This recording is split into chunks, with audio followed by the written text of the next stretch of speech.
bias, exposing the propaganda, and challenging you to use your brain. It's time to tap into the truth. Yes, that's right, ladies and gentlemen. It is indeed time to tap into the truth. Welcome to today's broadcast, coming to you live from historic Roane County, Tennessee. I do hope that your Sunday has been as beautiful as the one we had here today in East Tennessee. Going to get right into the action after a few brief announcements. Number one, I have done a show over at Blog Talk today, and we'll include a link to it and to the typical show page over there in today's show description. Anybody interested in checking it out? We talked about a variety of things revolving around Michelle Obama's new Drink Up campaign, along with money being spent to promote Obamacare, how the big labor union leaders feel about Obamacare. We talked about Lindsey Graham now wanting to limit your freedom of speech. We talked about Michael Bloomberg and his efforts to spin his way into banning guns across America. And we touched on Governor Brown of California, waiting to sign a bill into law that allows non-physicians to perform abortions. We also had headlines that you may have missed. We talked briefly about the assault on Texas open carry laws, and we had an outrage of the week. I'm really just not going to go into any of that here today. This particular broadcast, I will ask you if you want to check those out, and please do, to go ahead and check out Tap Into the Truth at blogtalk.com. And like I said, I will put a show link and a show page link in today's show description after the broadcast. Quick reminder also, if you are a subscriber to iTunes, you can find both this show here at Spreaker and the Blog Talk versions at iTunes. As well, you can find the Blog Talk version of the show at Stitcher.com. That is STITCHER.com. And you also can find it at TuneIn.com. That is TUNEIN.com. Highly recommended, although TuneIn, for some reason, seems to take a little while to update the latest broadcast. You still can find all the previous broadcasts there. I did check before coming on air here, and Stitcher has already updated. Did do a broadcast both here and over there for the September 11th anniversary. It's a bit shorter over there than usual, only an hour. And certainly echoed a lot of the same sentiment that was here. So if you heard this broadcast, you're really not going to get a lot more from that one. So if you want to skip that one and check it out, I would certainly understand. There are other broadcasts over there. If you haven't checked it out, well worth your time. Meanwhile, let's get to this topic. We're going to start with Chicago ending a decades-old gun registration requirement. You might want to know, what's the deal with that? It does seem very un-Chicago-like, considering who runs the city government. The bottom line is that easy for me to say. Let me try that again, folks. Bottom line is, gun owners in Chicago no longer have to register firearms with local authorities. This according to a report in the New York Times. The Chicago City Council reluctantly voted this past Wednesday to end the decades-old registration policy in the wake of a new law allowing Illinois residents the right to carry concealed weapons in public. The modification follows the United States Supreme Court appeals for the 7th District December ruling that stated Illinois' ban on public concealed carry was unconstitutional. So far, the Democratic majority legislature has struggled to balance the perceived needs of the people with the court's ruling. Don't you love how they write that up? They've struggled. with the balance, with the perceived needs of the people. And, that's true. The Democrats believe the people need this. However, the courts have said, no, they don't. In the meanwhile, this has been an ongoing battle and struggle to make sure that our laws reflect the safety our residents need. Democratic Mayor Rahm Emanuel said in a news conference Wednesday. Now, I don't know about you, but to me, doesn't that sound just a bit pretentious? I mean, we've got a serious situation going on all around the country involving attacks on gun ownership rights. But in the end, these Democrats just want to take guns away from you. If this gun registration law and the other far more intrusive, draconian laws that are in place in Chicago and in Detroit and in places like that really worked, you wouldn't have one of the highest incidents of violent crimes going on in Chicago. These laws are not stopping the criminals from arming themselves. It's only the law-abiding citizens who are left at the mercy of these criminals who continue to be braver and bolder. This will be a first step to a significant decline in violent crime in the city of Chicago. You can write that down right now. I'm going on the record. I'm predicting that you will see an extensive, and I would almost say even a fairly quick drop in violent crime in Chicago. Initially, you're going to have that little time period where people go out and start getting their guns again.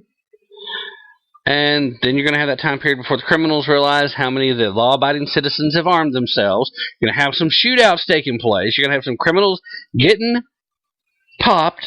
And then you're going to start seeing those numbers decline. Why? Because most criminals are lazy. That's why they're criminals. Rather than do the work it takes to go out and legitimately make and earn a living, they choose an easy path.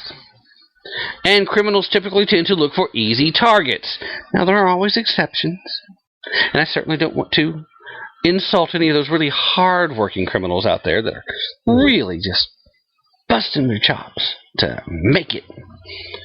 But the bottom line is, this is the nature of the criminal underbelly. These people are dangerous because they know they got guns and they know you don't. In places where there are high gun ownership statistics, there's typically low violent crime. Now, there are still other kinds of crime. It doesn't stop everything. I know that, you know that, we all know that, okay? Ultimately, you're still going to have some people that are dumb enough to risk trying to commit crimes on an armed populace. So even the violent crime is not going to come to an end completely. It's not. They're going to get lucky occasionally, and the person will be unarmed.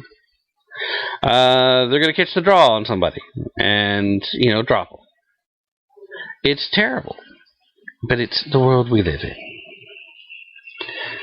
But, as I said, that's going to be the few less bright members of the criminal underground in Chicago. You are going to see a serious drop-off in violent crime in Chicago. Assuming two very important things.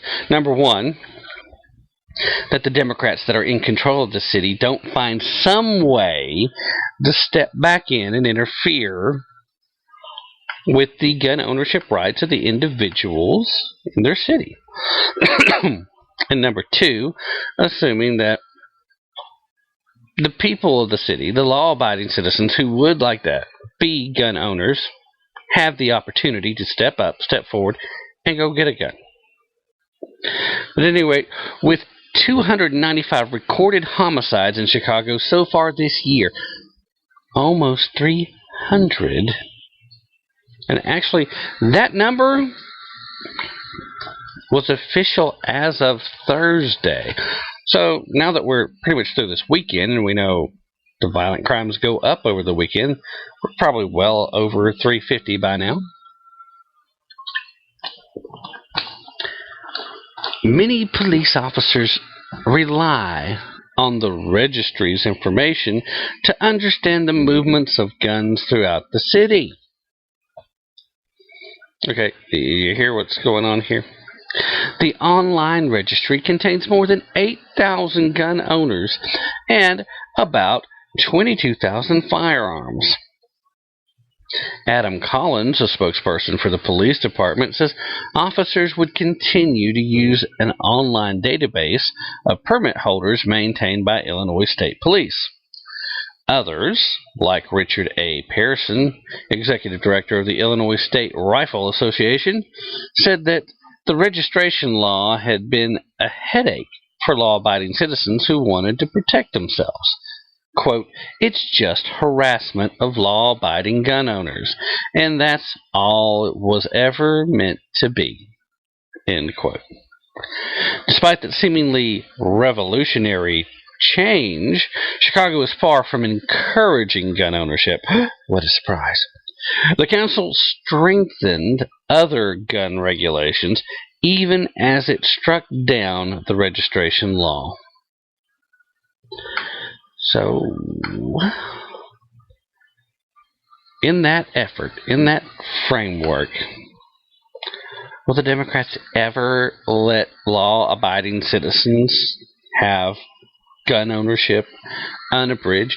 Will they ever embrace the Constitution as it exists? Because here's what kills me. The people that call themselves Democrats now are not liberals.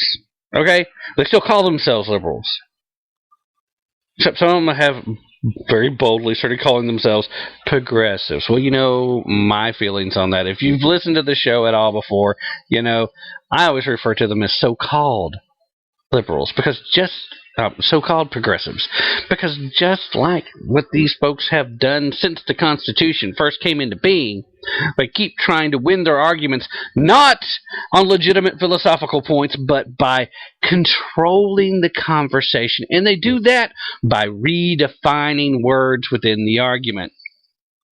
And that's what they did even about their own description. They redefined progressive, because if you look up the word progressive in the dictionary and see what it's supposed to mean, then to be a progressive is not a bad thing.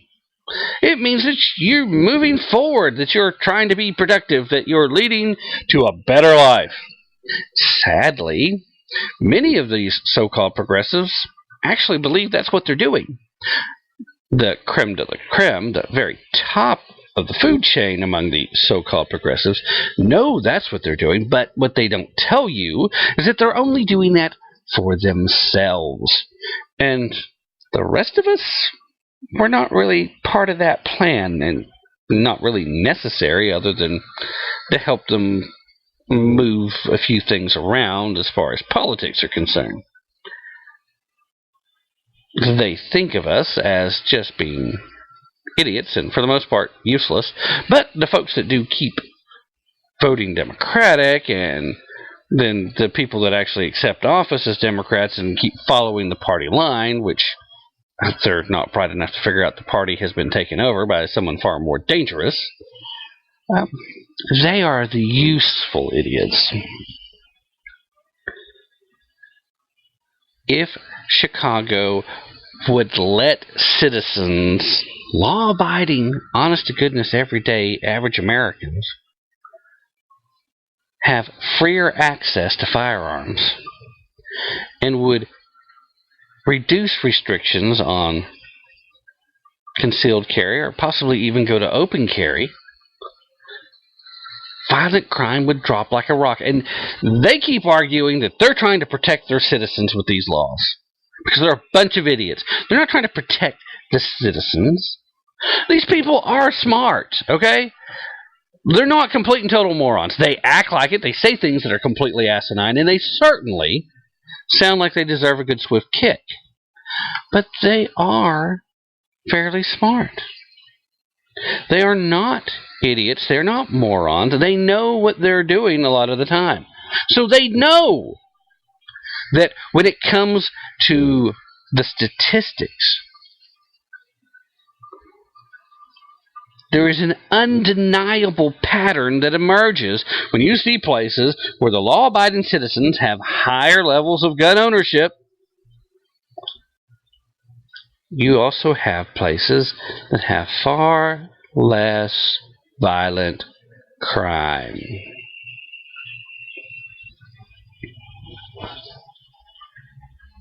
And that's it. It's simple as that. So while it is, in fact, historic and a movement in the right direction, a very positive move, that the gun registration law has been done away with in Chicago, they still won't let this be. And if they would, it would be one of the greatest things that has ever happened for the city. At some point, and I'm talking to you citizens of Chicago right now, I hope at least a few of you might be listening. At some point, you're going to have to step up and convince your friends and neighbors and everyone else that you know that votes that these people treat you this way because they think you're too stupid to know better. That's the ultimate deep, dark secret of the current Democratic Party. They know that they know better about everything than you do. They know better how to spend your money than you do. That's why they think they should tax you so much, so that you don't waste it on frivolous things like food and water and gas prices they keep running up, and who knows what else.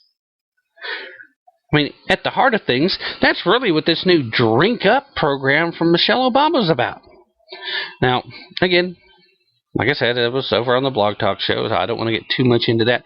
But at its heart, it really, really seems like Michelle and all of her friends think that most Americans are just too stupid to know when they need to take a drink.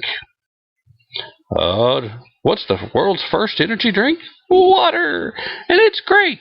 And if you would drink just one more bottle a day, you'd feel so much better. Okay, fine. That may very well be true. But please, Michelle, if you're going to do this, just freaking get in front of a camera in the White House and, film YouTube videos and post it on Facebook and put it on Twitter. Stop spending millions of taxpayer dollars to take trips all around the freaking country to try and convince people to drink some freaking water. It's not necessary.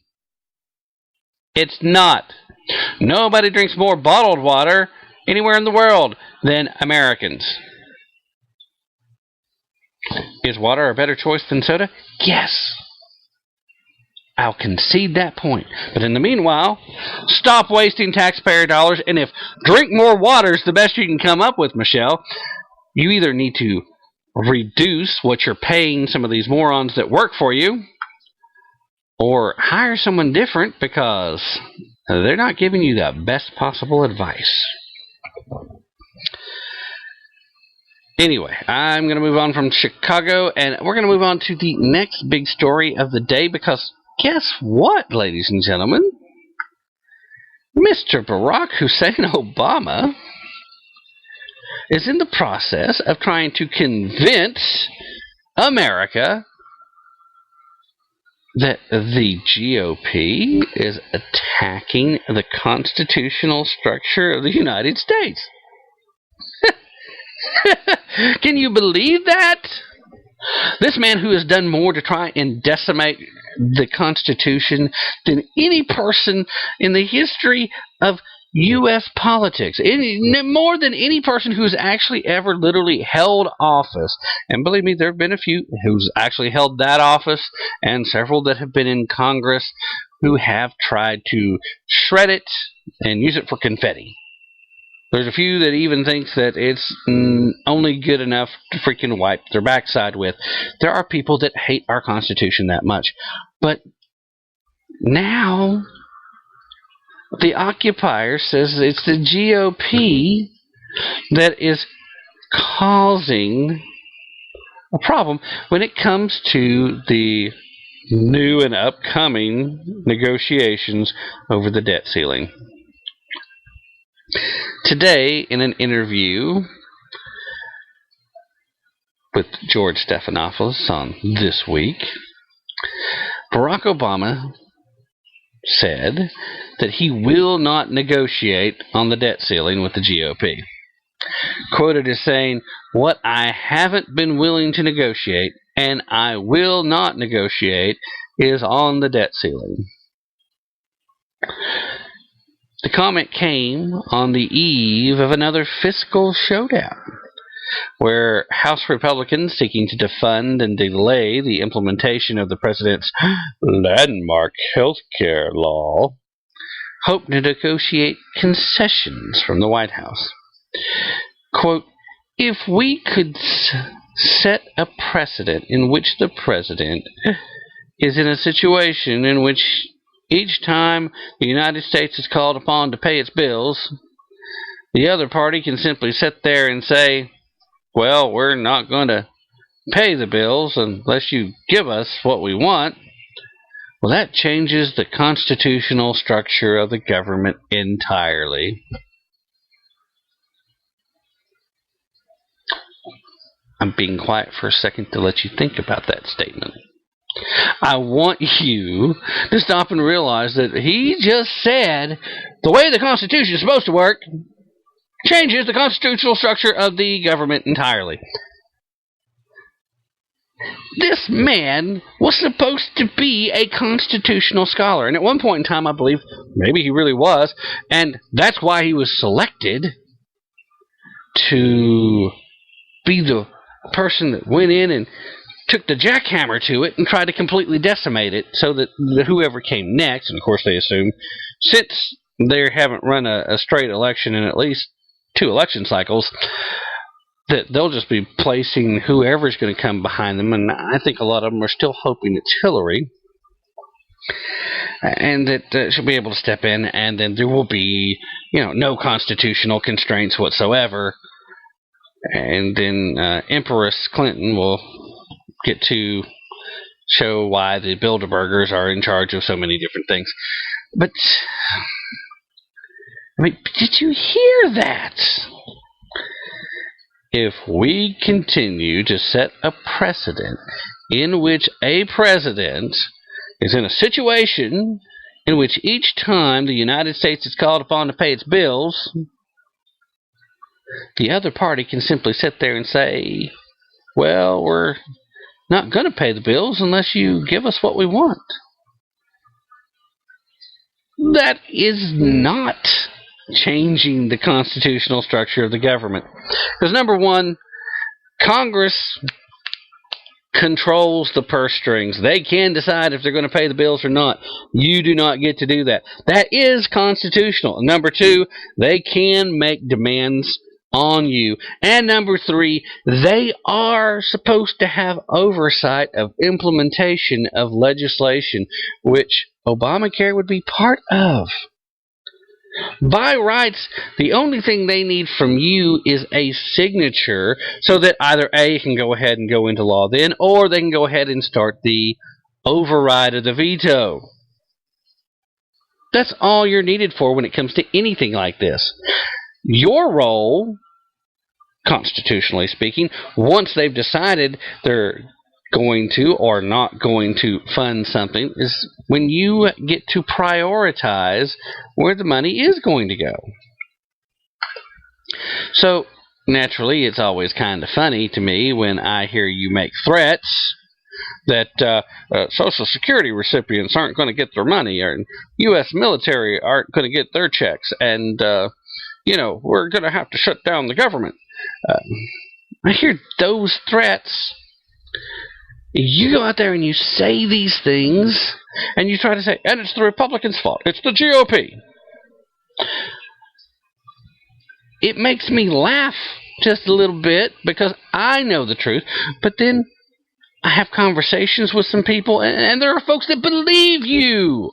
Even after every single lie that you've been caught in, Mr. Occupier, there are still people that believe you. I don't know why. I certainly can't explain it.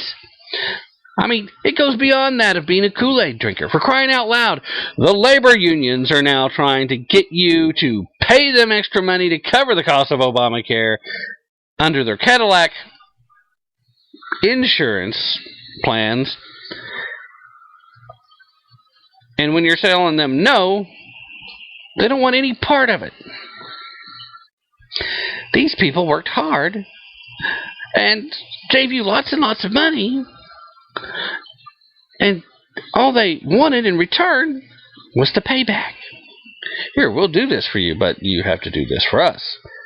Well, guess what? Now you're getting to see, big labor, that they really do think of you as just useful idiots.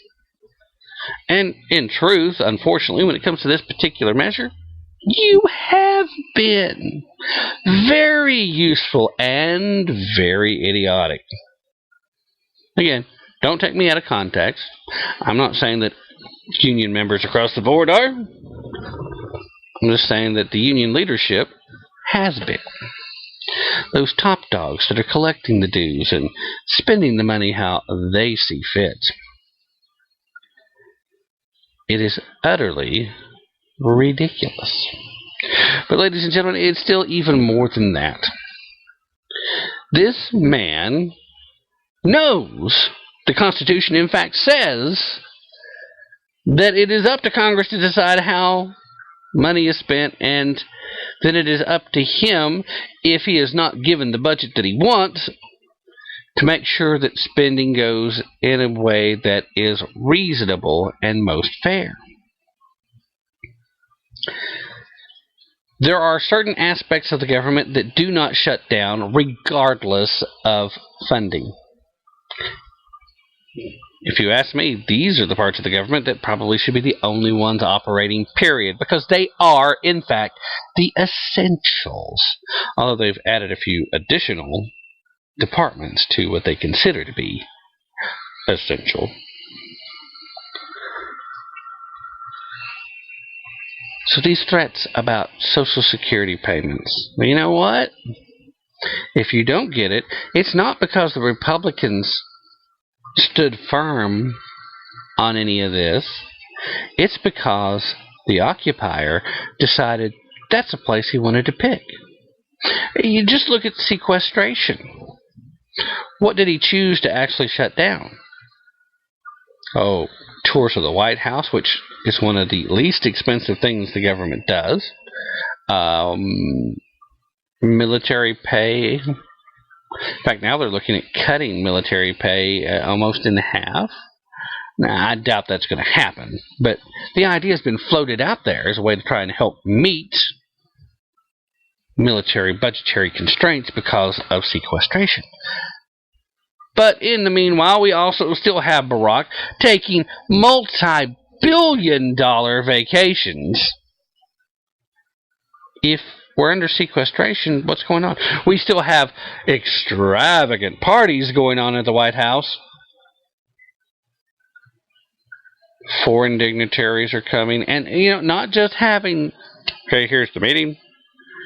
They're having $270 million plus parties, and in many cases to honor guests that happen to represent governments that consider us to be their enemy. They have people that are actively trying to kill Americans around the world. So what's the deal? Well, the deal is quite simple. Barack, like many other liberal Democrats who, as again, like I said, aren't truly liberal, they've fallen into the so-called progressive bandwagon.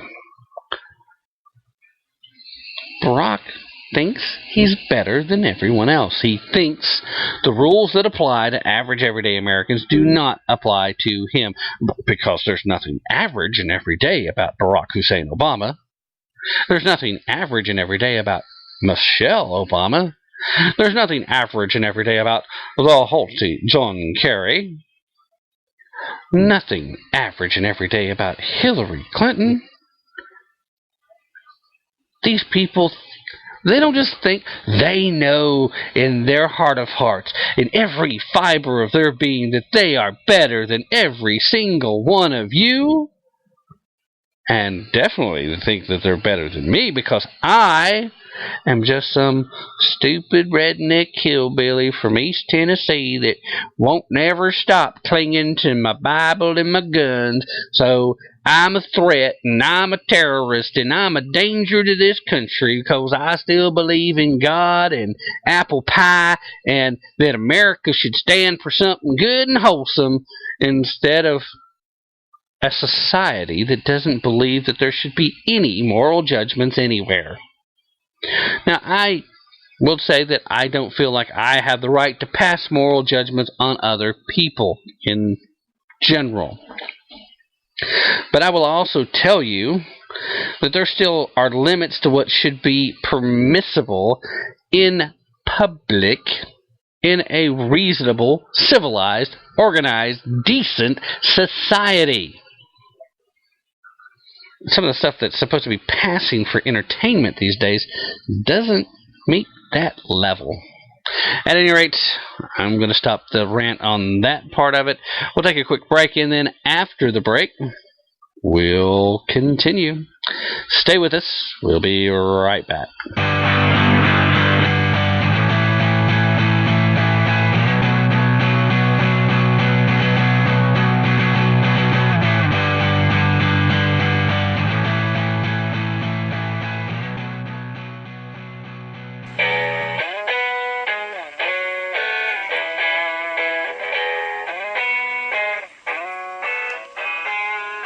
Tap into the truth. Check us out at tapintothetruth.com for our latest blog posts and for links to all of our past broadcasts. Don't forget to like us on Facebook and to follow us on Twitter. That's Tap Into the Truth right here on Spreaker Radio.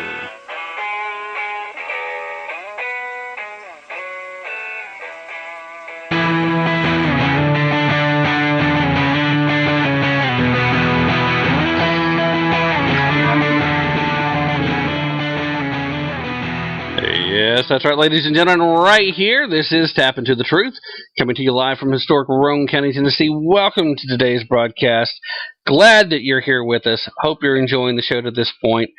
I just heard the promo asking you to check us out on Facebook and follow us on Twitter. Hope you'll check out tapintothetruth.com. Hope you'll follow the show here. Please hit the follow button. If you're familiar at all with Spreaker, you know that right now we are in the midst of trying to get as many of the programs here onto the brand new talk format for iHeartRadio. And unfortunately, one of the big benchmarks that they want to look for is number of followers. Well, if you've taken a look, you see that I'm sitting somewhere at about 34. Been doing the show for a little while, and get decent amount of listens, decent amount of plays, but just not getting a whole lot of folks hitting that follow button. So if you guys are listening for the first time, I would appreciate it if you'd take the time to hit that follow button. Also, want to, once again, as I did earlier, invite you to check out Tap Into the Truth on Blog Talk. It's a 2-hour format over there. Have guests on occasions. Other times, just sit back, talk. Sometimes take phone calls. I was having some technical issues over there today, which unfortunately is nothing new. In this particular time, the studio page was froze up, and I had some folks trying to call, but I didn't find out about that until after the show was over, once I was able to take a look at stats for the episode at that point in time, which we get that opportunity to pull up and take a look.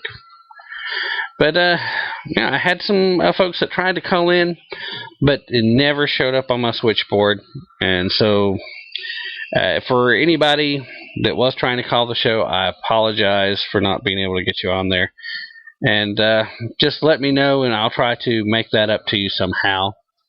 In the meanwhile, let's go ahead and change gears one more time and talk about another topic. Because, we've been discussing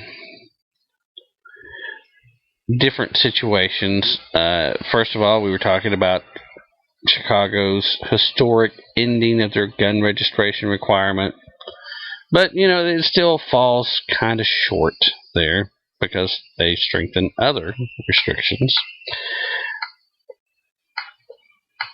I have some serious concerns about what's going on in the UN coming up in very soon to be here time frame. And I'm trying to pull up my base material here so we can take a look at the article. But here's the deal. The UN Human Rights Panel is preparing to challenge U.S. laws and practices.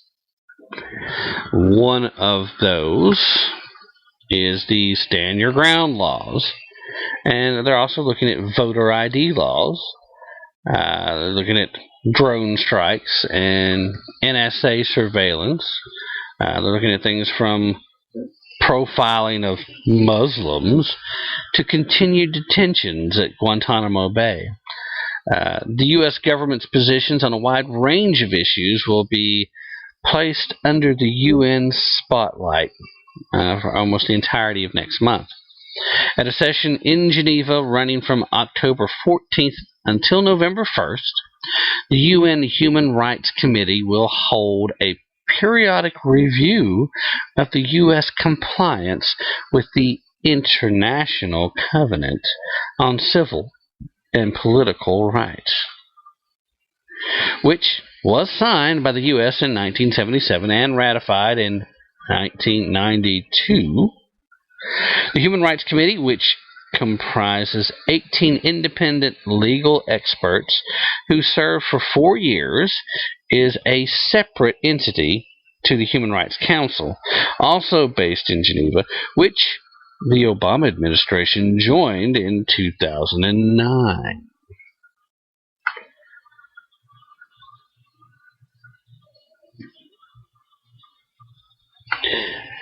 Now, material's slow to load for some reason. The U.S. review is the fourth one that's been undertaken and the first since the Obama administration came into office, pledging that its engagement with the UN human rights apparatus would set a new standard. Quote, "We're committed to advancing a strong human rights agenda, working with multiple partners from all regions of the world." Then Assistant Secretary of State Michael Posner said back in September of 2009, the day the U.S. took up its seat on the HRC for the first time. The second thing that's going to guide our participation here is a commitment to a universal application of human rights standards to everyone, including ourselves, he said. Citing an upcoming ICCPR review, Posner added, "We'll engage our government, we'll engage civil society. Our intention is to be able to lead by example." When the U.S. Senate ratified the ICCPR in 1992, it stipulated several reservations, declarations, and understandings, including one stating nothing in the covenant requires or authorizes legislation or other action by the United States of America prohibited by the Constitution of the United States as interpreted by the United States. There's a bunch of fancy ways of saying, hey, look, we'll join this, but we're not going to give you any authority over us. Rightfully so, by the way. Congress did something right for a change. The review in October is the accumulation of a lengthy process that began with the federal government in December of 2011, submitting a 188-page report on its compliance with the ICCPR. PR, and its 27 articles, which range from self-determination to the rights of minorities to culture, religion, and language. Hold it. By the way, Mr. Obama, did you get the note that part of that is rights to religion? Okay, anyway. That's not just Islam. That means all religion, okay? Just making the note. The committee also received submissions from non-governmental organizations covering numerous, often controversial issues, such as the disproportionate minority impact of felon disenfranchisements. That came from the Florida ACLU. What a surprise. Abusive counterterrorism policies from Human Rights Watch. Restrictive abortion laws. And the impact of religious refusal laws on women's reproductive health care. That from the Center for Reproductive Rights. And discrimination against immigrants, people of color, Muslims, sex workers, and the LGBT persons. Also, that came from Human Rights. Now, excuse me, but who's discriminating against sex workers? I didn't realize that was a big problem in this country. Is it because there are anti-prostitution laws throughout most of the country? Is that the problem? Anyway, Amnesty International contributed several documents, including a hefty report entitled Human Rights Betrayed. Bum, bum, bum. Armed with these submissions and its own questions, the committee last April sent a list of issues, basically a questionnaire, asking the government for clarification. The U.S. in return provided an reply to the list of issues in July. These documents, on which the October review will be based, reveal some of the areas the UN experts consider to be problematic. Okay, so we've got this problematic thing going on. I like it, though. After all, they include stand your ground laws. The committee wanted to know whether these laws provide blanket immunity to persons using force as defined and permitted by such laws. The government, of course, replied that more than half of the United States have some form of these laws, and that some provide civil and criminal immunity, but not all. They also wanted to know about profiling. The committee wanted to know if it was being done to eliminate racial and religious profilings of Arabs, Muslims, and South Asians. Again, they're talking primarily about Muslims there. The government's response stressed that it considered profiling to be premised on an erroneous assumption that any particular individual possessing one or more irrelevant personal characteristics is more likely to engage in misconduct than another individual who does not possess those characteristics. Ask about surveillance. The committee asked about steps taken to ensure judicial oversight over the NSA. The government said in its response that legislation allowing roving wiretaps under certain circumstances has been reauthorized until mid-2015. The issue of voting rights, in reply to questions about eligibility requirements for voting, the government pointed out that the Constitution generally provides that governments of the individual states, not the U.S. Congress, determine who's eligible to vote in that state. However, Congress has the power to regulate elections for federal offices and has constitutional authority to eradicate discrimination in voting through the 14th and 15th Amendments. So that about covers that. Just thought it was worth mentioning that that's going on. And now we're in the last 10 seconds of the show, so gonna have to call it for tonight. Hope everybody had a great time listening, and hope everyone has an just absolute wonderful week next week. Remember, don't take my word for it. Definitely don't take their word for it. Take a little time, do your own research, use your brain, and always be prepared to work just a little bit harder to tap into the truth. Good night, everybody.